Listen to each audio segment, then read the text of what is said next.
I will try to keep this straightforward as possible. From the moment I met my mother-in-law, it was obvious that she had an issue with me. It wasn't just a matter of us not getting along or having different personalities.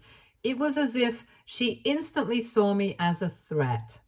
For reasons I still can't fully understand, she seemed to view me as some kind of competition when it came to her son, almost like she was worried that my presence would diminish her role in his life. Rather than just letting things be, she would constantly try to put me down in subtle and sometimes not so subtle ways. It became clear early on that she had a problem with me, and it wasn't going away. Now, if you're wondering why I went ahead and married my husband if his mother was such a nuisance in my life, well, it's because Cain has always stood up for me. Every time his mother had tried to belittle or insult me, he's been right there, firmly on my side, telling her to stop. It's one of the reasons I felt confident moving forward with our relationship, even with her negativity hanging over us. He's never let her get away with her hurtful behavior, and he always makes it clear that we're a team. My mother-in-law resents me even more because of this. The fact that her son doesn't allow her to undermine me seems to add fuel to the fire. For a bit of background, Cain and I got married last year, and just this past week, we celebrated our first wedding anniversary. Cain is the kind of husband who loves to go all out when it comes to special occasions, and he planned a really grand anniversary party for me. It was completely unplanned on my part. I didn't expect such a big celebration, but Cain had decided to invite all our friends and family, making sure it was going to be a memorable event. On the actual day of the anniversary, everything seemed to be going perfectly. However, there was a small hiccup. We received word that there had been a logistics issue with the cake and it couldn't be delivered to the venue. Instead, it had to be picked up in person. The bakery was located pretty far away, and while Cain could have gone to get it himself, we didn't want him to be away for that long since he had worked so hard to plan the party and wanted to stay to greet guests. So we decided to reach out to our family in a group text, asking if anyone would be willing to pick up the cake for us. We were even prepared to compensate them for their trouble since the bakery was quite a distance from where we were hosting the party. My mother-in-law surprisingly volunteered to help. She assured us that she would take care of it and that she'd make sure to bring the cake to the party safely. Given the history between us, I was a little taken aback by her offer, but I appreciated her stepping in. When the time came, the party was in full swing. My mother-in-law arrived with the cake. She placed it on the table, and since everything seemed to be running smoothly at the time, neither Cain nor I thought to check the cake right away. We were caught up in greeting guests, mingling, and just enjoying the celebration. We simply trusted that the cake was in good condition, as my mother-in-law had promised. When it was finally time for us to cut the cake, my mother-in-law seemed unusually eager to take part in the moment. She excitedly told everyone that she wanted to unveil the cake herself, which I found odd, but didn't think much of. However, what followed left me speechless. She revealed the cake, and written across it in bold, mocking letters were the words, "Cheers to 365 days of gold digging." Cain and I were completely stunned. We just stared at the cake, confused and unsure if we were reading it right. The room, which had been filled with smiles and laughter just moments before, suddenly fell silent. Everyone else was equally shocked, their expressions changing from excitement to discomfort as they saw the cruel message. Without missing a beat, my mother-in-law whipped out her phone and immediately took a picture of our faces as if she had been waiting for this exact moment. She then burst out laughing, completely unfazed by the tension she had just created. Kane, visibly upset, asked her what the hell she was doing. I could see the anger rising in him as he tried to comprehend how his own mother could find this situation funny. At first, my mother-in-law seemed to brush it off casually, saying she just wanted to see our reaction when we read the cake. But Kane pressed her, asking whether she had deliberately had this written on the cake, and if so, what it even meant. That's when she shrugged and said, "Oh, come on, Kane, it's just a cake. You and your wife are way too tightly wound. Chill out. I just wanted to have a little fun. I thought it would be funny to put that message on the cake." I was completely humiliated at this point. I couldn't believe she would do something so mean-spirited, especially at an event meant to celebrate our marriage. I straight up asked her, who exactly was this supposed to be funny for? Because no one here seems to be laughing. My mother-in-law, still trying to downplay the situation, rolled her eyes and insisted that I was overreacting, making it seem like I was the problem. She said I was turning a light-hearted situation into something bigger than it needed to be. According to her, the message on the cake was just a joke, a harmless jab aimed at me, but standing there with everyone staring, I could tell that no one else saw it as a joke. It was a cruel attempt at humiliation disguised as fun. My husband, clearly furious, but trying to remain calm, turned to his mother and asked her why she would do something so hurtful. Without any hesitation, my mother-in-law went on to say something that absolutely floored me. She said, "Well, I can't be the only one who's thought of her as a gold digger, can I? After all, she comes from a low-income family and has married into a wealthy one. I intended this as a prank, so don't get too upset about it now." I was completely horrified. I gasped audibly, and I could feel my face burning with embarrassment. I had never felt so humiliated, so exposed. It was like she had torn down every bit of dignity I had in front of our friends and family. I couldn't believe that she actually said that out loud. And for a moment, I was completely speechless, unsure if I should cry or walk out. But before I could even process her words, Kane stepped in. Without missing a beat, he told his mother that she had crossed the line and needed to apologize immediately. His voice was firm, and it was clear he wasn't going to tolerate any further disrespect. He informed her that she had spoken too much and that if she didn't apologize to me, then he would have no choice but to ask her to leave our house. I could see mother-in-law's face harden as Kane stood his ground. She scoffed at him, acting as if his reaction was completely unreasonable. She looked around the room, clearly trying to gauge the reactions of the guests before gesturing dramatically and saying, "Oh, come on, Kane. You can't seriously be throwing me out over something so silly." Her dismissiveness only made things worse.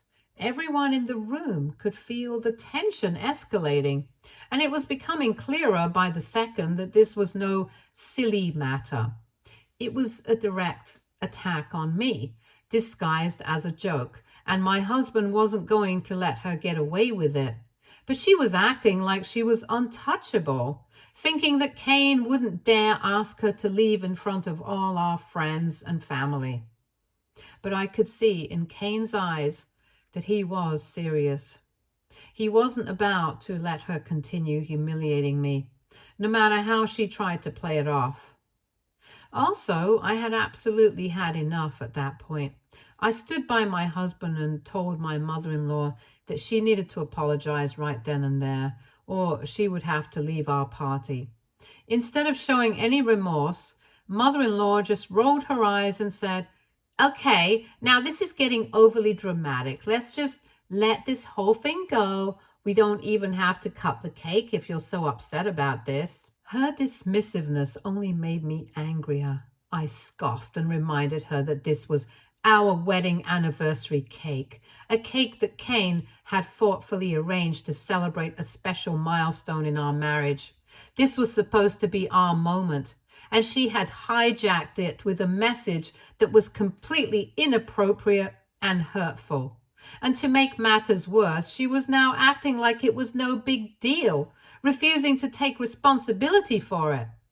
I pointed all of this out to her, making it clear that she had crossed a major line. At that point, my mom and sister, who had both been watching everything unfold, stepped in to support me. They told mother-in-law politely but firmly that what she had done was far from funny. It was deeply disrespectful and hurtful to me, and by extension, to Kane. Mother-in-law, who had clearly started to feel cornered, began to act even more defensively. She dramatically turned to the rest of the party guests and asked if they really thought she had done something so terrible. Some of the guests, thankfully, voiced their support for us. They agreed that what she had done was inappropriate, and I think hearing their reactions made her even more irritated. You could see her frustration building as she realized she wasn't going to get the validation she was hoping for. Finally, she rolled her eyes again and turned to me. With an exaggerated sigh, she said, "Fine, you want an apology? I'll give you one." But her apology was far from genuine. It was half-hearted at best, and after muttering a weak apology for writing the message on the cake, she immediately followed it up with more insults. She added that I needed to stop getting my panties in a bunch over a cake, and that if I had let this slide, we could have laughed about this prank in the future, but that my oversensitivity ruined everything. It wasn't an apology at all. It was just another way for her to dismiss my feelings and make me feel small in front of everyone. She wasn't truly sorry. She was just trying to save face and continue making me feel like I was the problem. It was infuriating. At that point, I was beyond frustrated and hurt, so I told her exactly what I'd been holding in for too long. I reminded her in front of everyone that she needed to grow up and stop playing stupid pranks on people, when she knew very well that this was one of the biggest reasons why her marriage had fallen apart, that they were why father-in-law had finally left her just 2 months ago. For context, mother-in-law has a long history of pulling distasteful, thoughtless pranks on her family. Earlier this year, father-in-law had gone on his annual vacation with 2 of his male best friends from high school, something they had done for years. It was a simple trip, nothing extravagant, just a chance for the 3 of them to relax, catch up, and enjoy each other's company. These trips were special to father-in-law because he only saw his friends once a year, and it was a time he cherished. I had heard from Kane that over the years, mother-in-law had a habit of pulling pranks to get father-in-law to come home quickly, even when there was no real reason for him to rush back. She had been warned by him multiple times to stop, and there was even one instance where father-in-law threatened to leave if she continued pulling these pranks. For a while, she had backed off, but then this year, she crossed the line again. Right before father-in-law's vacation, mother-in-law had come down with the flu. Father-in-law was genuinely concerned about her and offered to cancel his trip. But since the tickets were non-refundable and me and Kane had promised to take care of her while he was away, she insisted he go on vacation with his friends. Father-in-law even told her he'd have his phone on him at all times and that she could call him if there was an emergency. He wanted to enjoy the trip, but also ensure that mother-in-law was okay. So he put every safeguard in place to make sure she was comfortable while he was away. Despite this, mother-in-law pulled her most outrageous prank yet. Not even 2 days into father-in-law's vacation, mother-in-law called him in the middle of the night, completely hysterical, hyperventilating and telling him that she was experiencing all the symptoms of a heart attack. Father-in-law, understandably terrified, urged her to call 911 immediately. But instead of doing that, she began going on about how much she loved him and how if she were to die that night, he shouldn't grieve for too long and should move on with his life. Father-in-law was in complete panic at this point, thinking he was about to lose his wife, and he immediately called us, urging Kane and me to go check on her as soon as possible. He was so worried that he said he was booking the first flight back home, cutting his trip short without a second thought. Kane and I were alarmed by father-in-law's panic, so we called mother-in-law right away to let her know we'd be calling 911 to get her the medical attention she needed. But instead of agreeing to get help, mother-in-law continued to act as if she was seriously ill, insisting that we come to her first before calling emergency services. It felt suspicious, but given the situation, we couldn't take any risks, so we rushed to her place, fearing the worst. When we arrived, we were absolutely appalled by what we found. There she was, perfectly fine, lounging on the couch, eating chips and watching TV as if nothing had happened. Kane and I were stunned, standing there in disbelief. When she saw the looks on our faces, she started laughing as though it was all one big joke. She casually told us that it had all been a prank. She said she wanted to test whether father-in-law still loved her enough to drop everything and rush home for her. Kane and I were furious. We couldn't believe she had faked a medical emergency, especially something as serious as a heart attack, just to get attention. We immediately called father-in-law to stop him from cutting his vacation short, but by then it was too late. Father-in-law, who had been terrified of losing mother-in-law, had already boarded his flight and was on his way home. It was only when he landed and listened to the voicemails we left, explaining that mother-in-law was fine and the whole thing had been a sick prank, that he realized the truth. He was crushed, exhausted and angry, realizing that he'd rushed back for nothing, manipulated by mother-in-law's need for validation. That prank had deeply hurt father-in-law, and it was the final nail in the coffin of their marriage. He couldn't handle her constant games anymore, especially when they involved something as serious as his love and concern for her health. Long story short, father-in-law and mother-in-law had an explosive fight after that disastrous prank, and it finally led father-in-law to ask for a divorce. The very next day, father-in-law packed up and moved out, refusing to engage with her unless it was strictly related to their divorce proceedings. Mother-in-law, of course, couldn't accept any responsibility for the breakup. Instead, she began playing the victim, telling everyone that father-in-law had left her out of nowhere and that maybe he was going through some kind of midlife crisis. Kane and I knew the truth, but we decided to stay out of her narrative. This wasn't our fight, and frankly, we had enough on our plates without getting involved in their divorce drama. However, now that mother-in-law had publicly humiliated me at our anniversary party, I had finally reached my breaking point. I thought it was time someone stood up to her and taught her a lesson, so I didn't hold back. I told her in front of everyone that it was obvious she hadn't learned her lesson after father-in-law left her. I reminded mother-in-law of how her thoughtless pranks had literally driven her husband away. She stood there, stunned, as I laid it all out. I told her that this wasn't just about a cake with a hurtful message. It was about her complete lack of respect for other people's feelings. She had ruined her own marriage because of this, and now she was trying to ruin my anniversary with the same kind of cruelty. She had continued to be a nuisance, playing the same childish games that had ruined her own marriage. I said flat out that she was acting like an immature child and needed to grow up. The room went completely silent after I said that. Mother-in-law spluttered in embarrassment, and for once she didn't have a snarky comeback. I think hearing the truth about her own actions and being confronted with the consequences of her behavior in front of everyone hit her harder than she expected.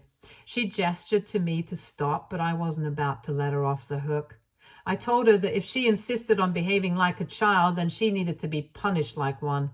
I went on to say that if she didn't change her ways, I would cut off all contact with her, and that would make sure our future children would have nothing to do with her either. Hearing this, I could see some of the guests around us stifling laughter as we talked to her like I would berate a child, which only seemed to infuriate her even more. Her face turned red with anger as she realized that not only had she lost control of the situation, but she had become the object of ridicule. She glared at me with daggers in her eyes, clearly seething. She then turned on her heels and stormed out of the party without another word. Watching her leave felt like a small victory, but it also left me thinking that maybe this wasn't over. Mother-in-law had been put in her place, but knowing her, this wouldn't be the last time she tried to stir up trouble. However, for the moment, Kane and I had stood our ground, and that was what mattered. We were a team and had not let her bully us. Suffice it to say, not a single person at the party came to defend mother-in-law after she left. In fact, everyone felt like she got exactly what she deserved. People saw her for who she truly was, and it was clear that her actions had crossed the line. Kane threw away the cake, and we continued on with our celebration without a second thought about mother-in-law. However, since that party, mother-in-law has been calling me non-stop, demanding that I apologize to her for humiliating her in front of everyone. She's even gone so far as to threaten that if I don't, she's going to sue me for defamation, since now the story has gotten around and people have been calling her out for lying to them about why she and father-in-law are getting a divorce. She says I had no right to share such private information about her life, and that she is disgusted by me. Honestly, it's laughable. She has no grounds to stand on, and it's clear that this is just another one of her desperate attempts to flip the narrative and make herself the victim once again. I've spoken the truth, and the truth is not defamation. She humiliated herself by pulling that cruel stunt, and now she's scrambling to save face. Kane and I both know there's no legal basis for her threat, and frankly, I'm not about to let her scare me into backing down. But I'm done playing her games. If she wants to make this a legal battle, she'll only end up embarrassing herself further. But I doubt it will go that far. This is just another one of her attempts to bully and manipulate, and it's not going to work this time. AITA for calling out my mother-in-law after she tried to play a prank on me? Update 1. To answer some of your questions, first of all, yes, mother-in-law has a history of pulling pranks on us even before this latest disaster. One example that really sticks out is what she did on our wedding day. While I was getting my hair and makeup done, she actually stole my wedding dress and hid it somewhere. I didn't realize it at first, but as the clock was ticking closer to the ceremony, I still hadn't put the dress on. I started to panic. I was in full-on crisis mode, frantically looking for the dress. It wasn't until I had a mini meltdown that she finally returned my dress, laughing at me as if it was the most hilarious joke. At the time, I remember thinking it was incredibly odd and cruel, especially on such an important day, to play such a prank on me. But then I chalked it up to mother-in-law just being her strange, insensitive self. After all, she and I weren't particularly close, so I figured this was just how she operated. Though, looking back, I can't believe I let it slide. I genuinely thought she might change after father-in-law left her.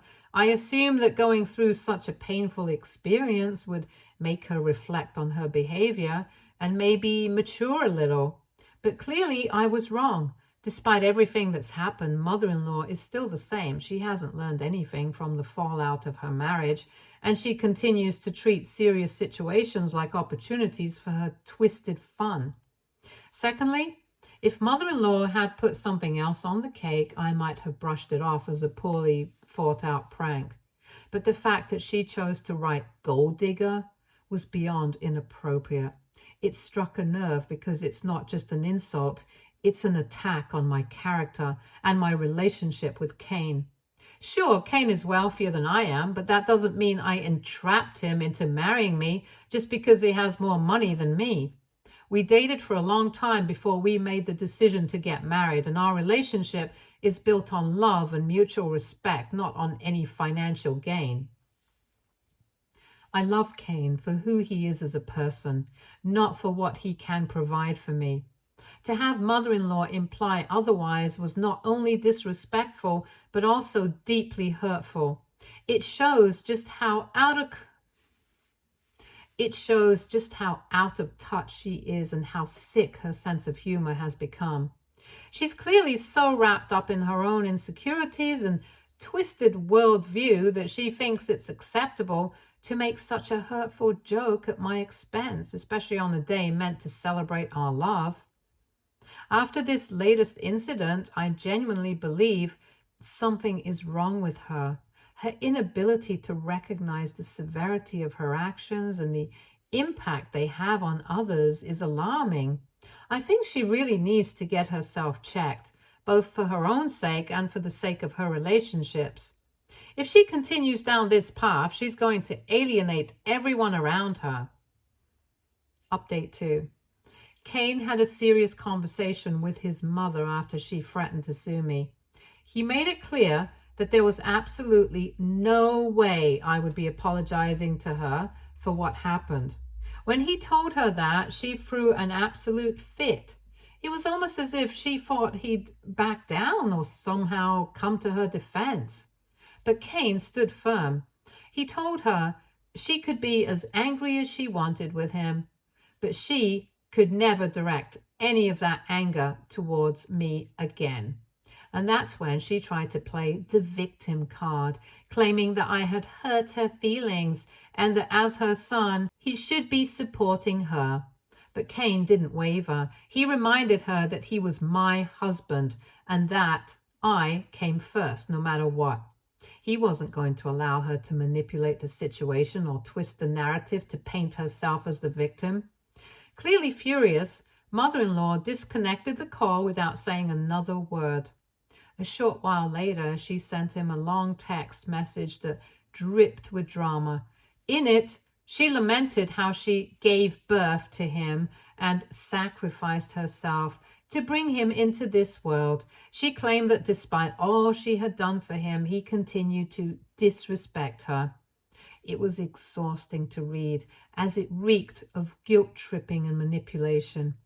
After he didn't respond to her message, she left me several voicemails claiming I was alienating her son during such a difficult time in her life. She insisted that all I needed to do was stay quiet about the prank she pulled. Once again, she accused me of being a gold digger, suggesting that this had been my plan all along to separate Cain from his family so I could have him all to myself. She threatened that she is eventually going to expose me for who I truly am. Honestly, at this point, she sounds bonkers.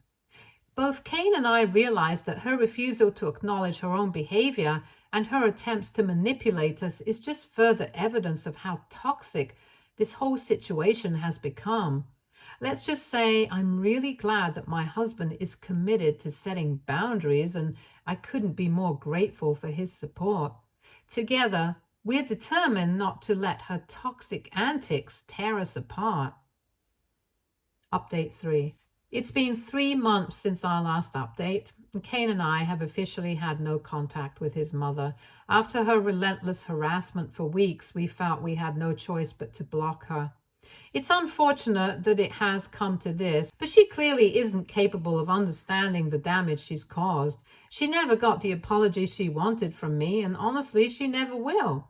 As for father-in-law, he did eventually find out about the cruel prank mother-in-law had pulled on me during our anniversary. He had reached out to me after the incident to express his regret and told me how sorry he was that I had to deal with her antics.